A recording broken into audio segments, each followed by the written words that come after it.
Assalamualaikum warahmatullahi wabarakatuh. Setiap perubahan, meski perubahan ke arah yang lebih baik, pasti ada ketidaknyamanan. Ketidaknyamanan itulah yang harus diadaptasi menjadi sebuah kenyamanan. Kali ini saya akan menyampaikan bagaimana gambaran mendidik anak di era digital. Anak-anak masa kini merupakan generasi digital natif. Mereka sudah mengenal media elektronik dan digital sejak dalam kandungan. Perkembangan teknologi digital makin pesat. Anak-anak, remaja, bahkan orang tua dipastikan di tangannya ada yang namanya handphone, yang notabene selalu mereka pakai untuk chatting atau yang lainnya. Kita tahu manfaat teknologi digital sangat banyak sekali. Di antaranya, satu, sumber informasi, dua, membangun kreativitas, tiga, komunikasi, empat, pembelajaran jarak jauh, lima, jejaring sosial, enam, mendorong pertumbuhan usaha, dan tujuh, membantu pelayanan publik. Selain dampak positif di atas, tentu banyak sekali dampak-dampak negatifnya juga. Nah, apa saja dampak negatif dari internet itu?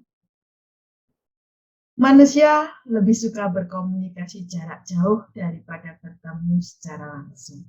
Tentu saja karena biayanya jauh lebih murah dan waktunya lebih efisien.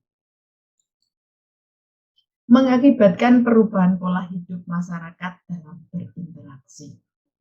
Ini juga lebih suka belanja online daripada belanja di pasar. Kejahatan seperti menipu, mencuri, dapat dilakukan juga di internet. Tak jarang kita mendengar orang mendapatkan SMS penipuan. Tak jarang juga kita mendengar ada teman yang kecurian melalui ATM. Kecanduan, terutama yang menyangkut pornografi, dapat menghabiskan uang. Karena apa? Karena ya hanya untuk melayani kecanduan tersebut.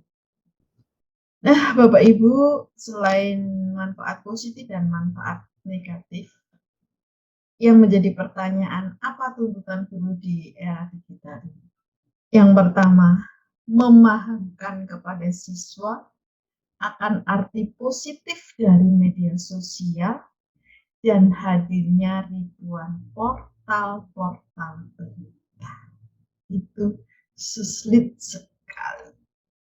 Yang kedua, guru dituntut untuk tidak perlu anti terhadap siswa yang saat ini gandrung dengan media sosial.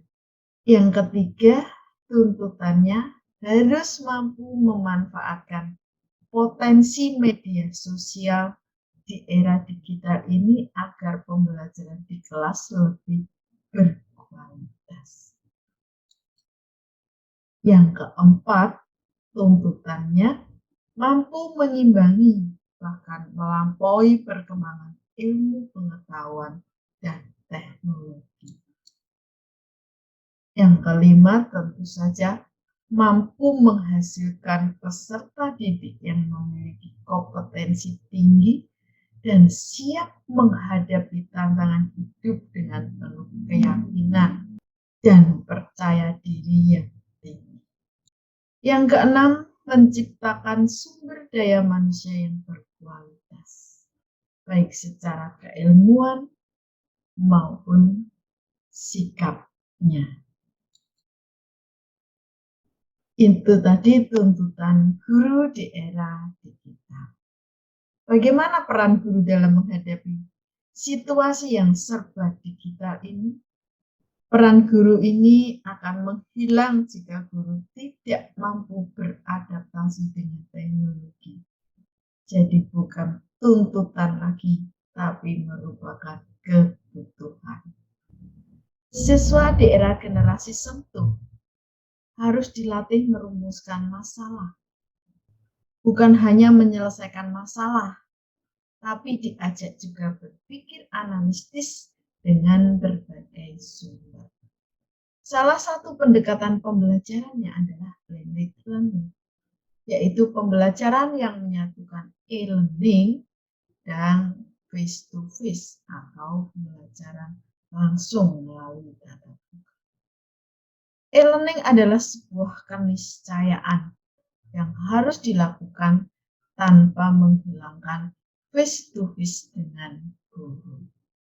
Berikutnya pembelajaran di era informasi digital. Guru sebagai fasilitator harus mampu memfasilitasi siswa bagaimana memanfaatkan informasi dengan baik. Siswa harus aktif, peran lebih besar, dan bersikap lebih kritis dalam proses pembelajaran. Teknologi adalah tool atau alat yang membantu siswa dalam beraktivitas dan menyelesaikan tugasnya.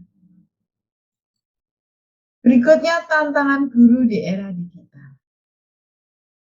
Apabila gadget dan sejenisnya sudah merambah ke tataran yang sangat tidak relevan bagi kehidupan seorang anak, menjadi tantangan besar seorang guru. Oleh karena itu, guru harus bisa menyesuaikan diri dengan responsif, arif, dan bijaksana.